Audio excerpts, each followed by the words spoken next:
So what we've been running into a lot lately, people are having these huge tax bills and they don't understand why. And then when I'm reviewing their W-2, I see that they had some vesting occur. So what happens is they're granted these RSUs, these restricted stock units, and you're taxed on the vesting of the unit once you receive it. And you're taxed by virtue of your W-2. It's included in your ordinary income, and you'll have a withholding. The problem is that the withholding rates are almost always too low.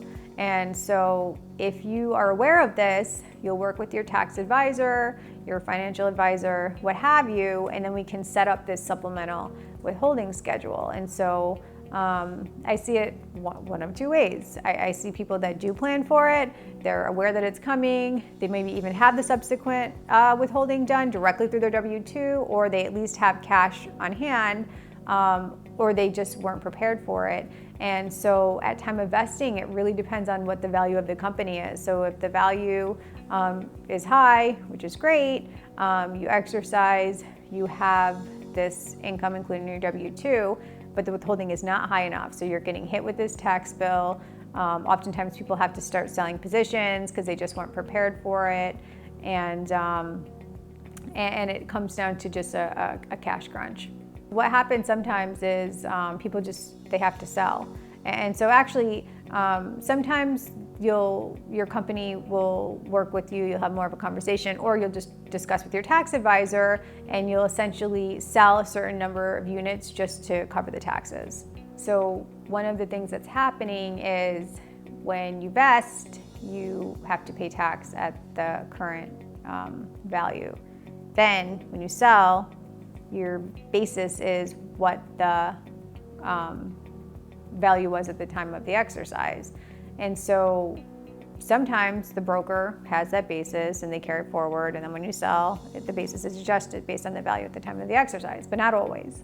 So that's another thing that get people scrambled up. They don't have the accurate documents, and so then they went ahead and sold, and then we're trying to figure out what their basis was. Upon vesting of your RSU, you're paying tax on the value at the time of the vesting. And so when it goes through your W-2, you're withheld on it, you're already paying tax on it.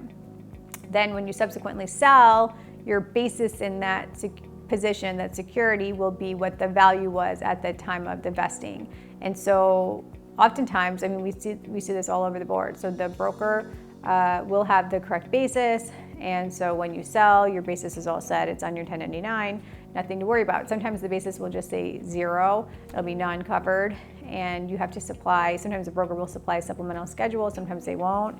And other times, the basis might just be wrong. So it's very important to know at the time of your vesting what you actually paid, what went through your income, and what's your cost basis, so that when you subsequently sell your position, you're taxed on your correct basis.